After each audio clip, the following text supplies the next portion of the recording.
Bonjour. Hier, on a fait la théorie sur la constipation. Et à la fin de la théorie sur la constipation, je vous ai expliqué à quel point il était important qu'il n'y ait pas des matières qui stagnent dans nos intestins, à quel point, pour qu'il n'y ait pas constipation, c'était une réforme globale du mode de vie qu'il fallait engager, mais que aussi, quand on est en phase de mise en place de ces réformes de mode de vie, bien, avoir quelques béquilles, ça peut être intéressant. Parmi ces béquilles, je vous ai parlé de jus, qui est une formidable béquille, et qui n'est même pas une béquille, c'est une hygiène de vie en tant que telle. Je vous ai aussi parlé bien du lavement. Le lavement, ben, ça consiste en quoi? Ça consiste à introduire de l'eau dans le côlon, par l'anus, hein, à masser de manière adéquate, et ensuite à rejeter toutes les matières. Quel est l'intérêt? Eh bien, c'est que, comme je vous l'ai dit, la muqueuse du côlon fonctionne principalement en élimination, c'est-à-dire qu'il y a énormément de produits toxiques qui sont relâchés dans la lumière intestinale. S'il n'y a pas une circulation adéquate, régulière des sels dans le côlon, eh bien à ce moment-là, ces produits vont rester, ils vont fermenter, produire de l'alcool, être réabsorbés par la muqueuse intestinale, et ce qui crée brouillard mental, troubles divers dans l'organisme, puisqu'on réabsorbe nos propres toxines. Le lavement est une bonne méthode, alors oui, certes symptomatique en attendant le rétablissement du terrain, mais c'est une très bonne méthode pour répondre à cette difficulté-là. Le lavement, c'est aussi quelque chose qui est recommandé, par exemple, avant de débuter un jeûne. Avant tout jeûne, on recommande souvent de faire un lavement, comme ça on vide complètement les intestins, et à ce moment-là, le jeûne va se passer de manière beaucoup plus confortable.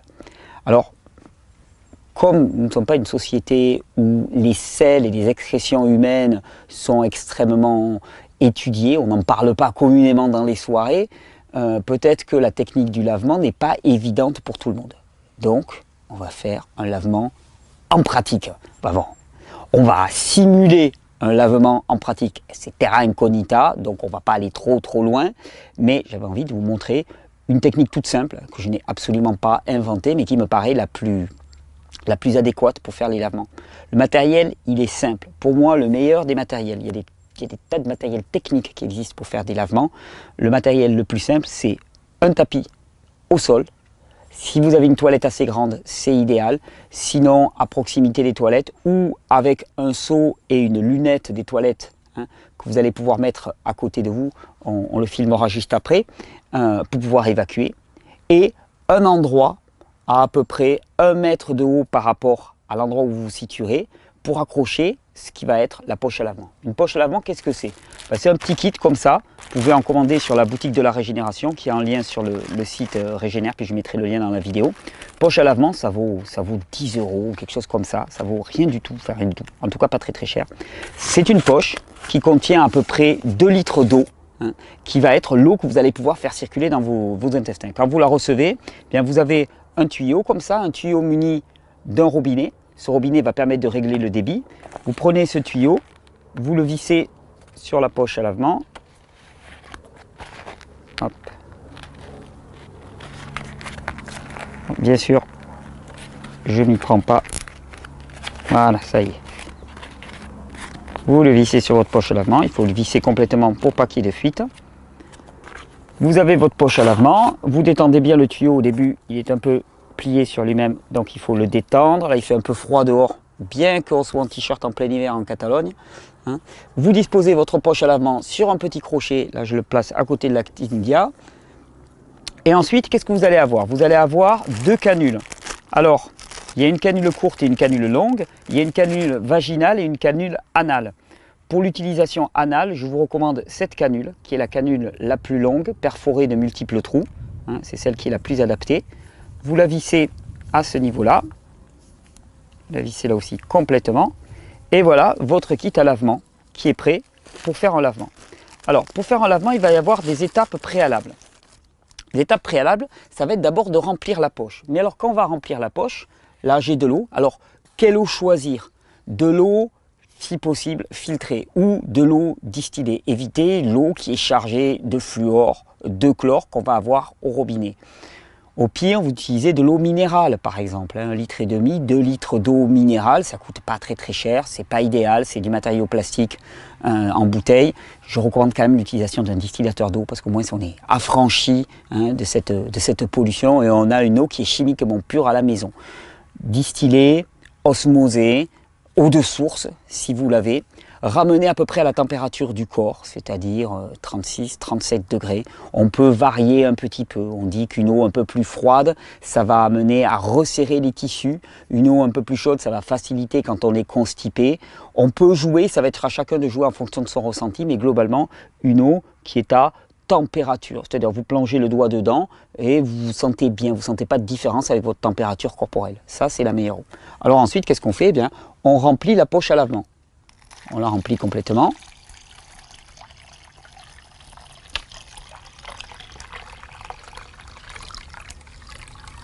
Ça contient 2 litres. Par contre, comme on la remplit depuis le haut, vous allez remarquer qu'il va y avoir de l'air dans le tuyau. Or, bon, cet air, c'est pas comme si on faisait une injection intraveineuse, c'est pas dangereux en tant que tel, sauf que ça va ramener de l'air là où on veut plutôt évacuer des gaz. Alors, ce que je vous conseille de faire, c'est de purger. Purger, ça consiste à ouvrir le robinet jusqu'à ce que ça coule.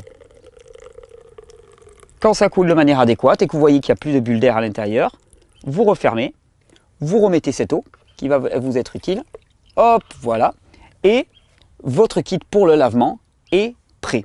Alors bien sûr, pour rentrer la canule, je vous recommande d'utiliser une matière grasse. Là, j'utilise par exemple la graisse de coco. Je prends un peu de graisse de coco avec le doigt et j'en mets sur le bout de la canule. Vous pourriez utiliser de l'huile, une quelconque huile.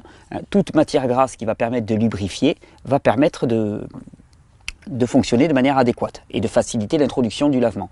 Alors, ça paraît compliqué. Les premiers lavements, je vous rassure, c'est toujours un peu, comment dire, acrobatique. Hein, on a tendance à mettre de l'eau un peu partout. C'est normal, on y est tous passés par là. Au bout de quelques fois, ça deviendra vraiment évident. Ça peut se faire à n'importe quel endroit, très facilement. C'est une pratique, le lavement, qui était utilisé par nos grands-parents de manière extrêmement routinière, on va dire. Ça n'avait rien d'exceptionnel. Notre époque a perdu le sens des thérapeutiques naturelles. Et on préfère prendre un cachet par-ci, un cachet par-là, hein, plutôt que de vraiment recourir à des moyens. La purge, et la purge par le lavement, était quelque chose qui était très pratiqué, soit avec des poires, soit avec des poches à lavement, et qui amenait tous les bienfaits. Et tous les bienfaits, je vous les dis, diminution des fermentations, donc ça libère littéralement la partie cérébrale, hein, ça enlève ce brouillard qu'on a au niveau de la tête, les courbatures. En période de détoxification, ça facilite énormément, ça permet d'avoir beaucoup moins de symptômes. C'est pour moi un moyen de soutenir l'élimination du corps qui est juste incontournable et sans équivalent. Une fois qu'on est comme ça, qu'est-ce qu'on fait? Eh bien, on s'allonge pour le lavement. Alors, pour s'allonger pour le lavement, c'est assez simple. Je vous conseille, pour débuter le lavement, de vous coucher sur le flanc droit. Bien la droite, ouais, c'est la droite. Je vous conseille de vous coucher sur le flanc droit. Pourquoi? Parce que quand vous allez introduire l'eau, vous allez l'introduire au niveau du côlon, alors là c'est le côlon descendant, et ensuite l'eau tombera naturellement avec la gravité au niveau du côlon transverse. Vous prenez la canule, alors là idéalement il aurait fallu que la poche soit de ce côté-ci, sauf que je n'avais pas de piquet de l'autre côté, j'avais vraiment envie de le faire dehors. La simulation, j'avais envie de la faire dehors. Vous prenez votre canule, vous l'introduisez et vous l'enfoncez suffisamment pour que l'eau ne coule pas par ailleurs. Et vous allez ouvrir le robinet. Vous allez ouvrir le robinet et là, vous allez commencer la première phase, c'est-à-dire le premier, un demi-litre, litre. Au début, on peut en mettre peu, on a une tendance à rejeter. Hein. Eh bien, vous allez le faire dans cette position. Alors quand je vous dis qu'au début, on a tendance à rejeter, il y a une formidable erreur qui est souvent pratiquée, c'est qu'on fait passer l'eau beaucoup trop vite. Si vous allez chez un hydrothérapeute, quelqu'un qui donne une irrigation du côlon, si vous regardez le débit de sa machine, vous allez voir qu'elle est à 6 litres par heure. 6 litres par heure, ça veut dire qu'elle ferait passer 3 poches comme cela en 1 heure. Il faudrait 20 minutes pour faire passer cette poche. Donc, je vous recommande vraiment d'ouvrir votre robinet doucement. Alors, on fait souvent, pour que la gravité soit suffisante pour faire rentrer, il faut l'ouvrir quand même un petit peu, hein, pas trop peu. Mais vous l'ouvrez de manière à ce que ça passe. Quand ça commence à passer, c'est pas la peine d'ouvrir plus. Le but, c'est pas de faire une course où je fais passer toute l'eau puis je la rejette, puis je refais passer toute l'eau puis je la rejette. Il vaut mieux un lavement bien pratiqué, tranquillement. Hein. On n'est pas dans le stress. Le but, c'est de se régénérer.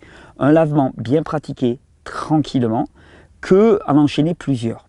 Donc moi, ce que je recommande souvent, c'est d'ouvrir à minima pour que ça passe et de faire des pauses. C'est-à-dire de refermer, de bien masser et de prendre son temps. Ça va faire en sorte que vous n'aurez pas envie d'évacuer immédiatement. Et puis si au début, vous avez envie d'évacuer, ben voilà, ça arrive, on s'y habitue progressivement. Donc, vous mettez votre canule, vous commencez à ouvrir légèrement, et là, vous allez, hop, on va relever à ce niveau-là, vous allez vous masser. Je ne sais pas si le caméraman voit bien ce qui se passe là. Vous allez vous masser comme ça. Alors le geste, il est simple.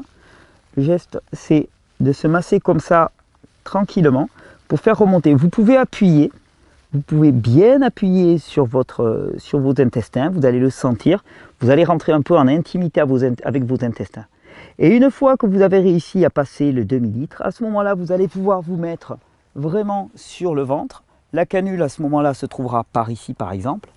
Et là, eh bien, on dira que le côlon descendant a été rempli. Et là, on va retrouver un massage que j'avais déjà présenté pour le premier massage des ovaires qui avait été réalisé sur un homme, une première que j'avais réalisée en juin dernier. On va retrouver un peu le même système. Le côlon, côlon ascendant, côlon transverse, côlon descendant, sigmoïde. Et bien là, on va faire avancer l'eau dans le sens opposé, c'est-à-dire on fait remonter. Donc comment on fait? On masse. Moi, j'aime bien prendre 4 doigts comme ça, comme une petite palette, et remonter, remonter, remonter. Ensuite, je fais le côlon transverse et je pousse. Je n'ai pas peur d'appuyer. Et ensuite, le côlon descendant pour pousser jusqu'au sécom. Il y a un geste qui peut vous aider énormément s'il y a des stagnations en moment, si ça bloque, s'il y a une petite douleur, c'est de prendre 4 doigts comme ça et d'agiter. Alors agiter, ça consiste à faire comme ça.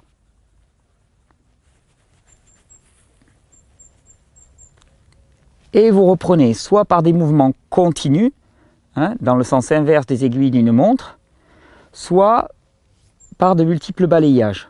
Ce mouvement d'agitation, il va aussi permettre une chose, c'est de savoir où est l'eau. Parce que quand vous allez agiter comme cela, vous allez entendre le bruit de l'eau dans vos intestins. Vous allez savoir quand est-ce qu'ils sont arrivés à ce niveau-là. Quand ils sont arrivés à ce niveau-là, vous pouvez vous dire que c'est bon.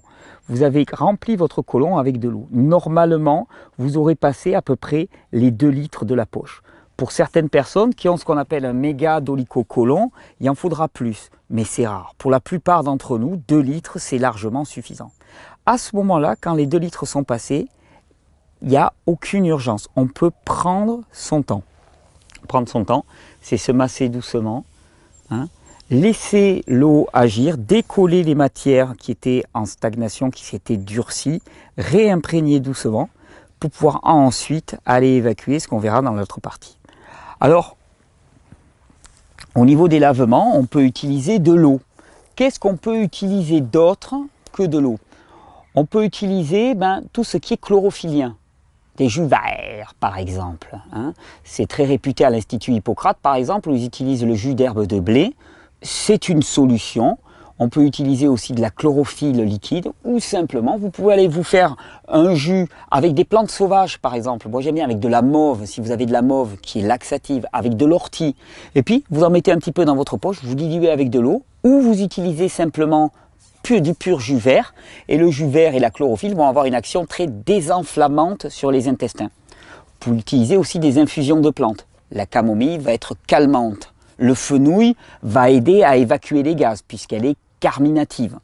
Vous pouvez utiliser une infusion d'ail ou une décoction d'ail. Ça a des vertus antiparasitaires majeures. À part ça, j'utilise pas grand chose. Je sais qu'il y a des gens qui utilisent du bicarbonate. Je n'apprécie pas de l'utiliser. Il y a des gens qui utilisent du vinaigre. Je n'apprécie pas de l'utiliser. Le milieu intestinal est un milieu qui a des caractéristiques propres, d'acidité en particulier, de pH qui lui est spécifique. Et j'aime pas jouer avec du bicarbonate ou du vinaigre dans ces zones-là. Donc moi, j'utilise de l'eau, principalement, ou de la chlorophylle, ou un produit chlorophylien, ou une infusion. Une infusion, c'est beaucoup plus rare. Une fois qu'on a fait rentrer toute cette eau, eh bien, il va falloir l'évacuer. On la garde 5-10 minutes et ensuite on va évacuer. Pour évacuer, on revient à la position que je vous avais montrée hein, sur les toilettes. Sinon, eh bien, il y a une autre solution. Si vous n'avez pas une toilette assez grande pour vous installer, vous pouvez prendre un seau et y installer simplement une lunette de toilette. On fait une petite pause, je vais les chercher puis je vous montre ça. Petite solution pratique. J'imagine que vous n'avez pas besoin de moi pour inventer cette solution. Mais si vous avez une grande salle de bain et pas de toilette dans les salles de bain et que vous voulez évacuer tranquille, pas être obligé de faire des trajets qui peuvent être périlleux, surtout en début de pratique. Hein, une lunette de toilette que vous achetez dans n'importe quel magasin de bricolage ou que vous récupérez, un seau, posez dessus simplement et le soir ensuite vous allez le vider aux toilettes, tout simplement. La position, au maximum, une position sous forme de squat. Alors j'aime bien le saut parce que ça induit automatiquement une position beaucoup plus basse, donc avec les jambes plus relevées que n'auraient été des toilettes normales. Donc voilà la bonne solution pour évacuer. La poche à lavement, ça se garde pendant des années. Pour moi, c'est un investissement extrêmement utile et qui peut nous suivre partout. Je l'utilise quand? Alors, je l'ai utilisé à certaines périodes au quotidien. On peut se faire des lavements quotidiens, voire bi-quotidiens, en période de détoxification forte. C'est à vous d'essayer. Moi, je l'utilise en cas de trouble. Si un matin, je ne me sens pas particulièrement bien, que je sens que j'ai l'esprit embrumé. Pourquoi? Parce que le soir, je n'ai pas mangé exactement comme il fallait, ou j'ai pas dormi assez, ou j'ai pas... Il y a eu un lavement évacué. Ça permet de relâcher et au niveau psychique, on en ressent tout de suite les bienfaits. En période de détoxification forte aussi, eh bien, ça permet d'éviter l'auto-intoxication, la recirculation et la réabsorption des toxines dans notre organisme et ça facilite d'autant plus le travail d'évacuation. Alors, pas glamour, je voulais quand même vous le garder comme cadeau de Noël dans ce terrain incognita, une démonstration pratique jusqu'à un certain point des lavements. J'espère vraiment que cette vidéo vous aura été utile pour découvrir ce moyen thérapeutique naturel, alors qui est devenu un peu tabou, on n'en parle pas facilement et pourtant je vous assure que c'était quelque chose qui était couramment pratiqué, qui était reconnu en thérapeutique naturelle et qui est utilisé depuis l'Antiquité. Hippocrate parlait des lavements et pratiquait les lavements. Il est temps de revenir à du bon sens. Il est beaucoup plus sensé d'utiliser des lavements que d'utiliser des gélules, des comprimés dont on ne sait pas de quoi ils sont composés, qui sont des principes actifs dont on ne mesure pas la pathogénicité sur notre organisme. Il est temps surtout de revenir à nos vrais besoins physiologiques. Le lavement est une solution pour permettre et faciliter, accompagner le retour au fonctionnement normal et à l'homéostasie du corps. Je vous souhaite d'expérimenter ça aussi pour Terra Incognita. Expérimenter les lavements au-delà des tabous, au-delà des inhibitions personnelles, voir un petit peu ce que ça peut donner. Et les bienfaits que vous pouvez ressentir. Vous allez voir ce que c'est pour une fois d'avoir les intestins qui sont vidés. On a une sensation de légèreté et de bien-être qui est juste incomparable. Bonne régénération, à très bientôt et bon Terra Incognita.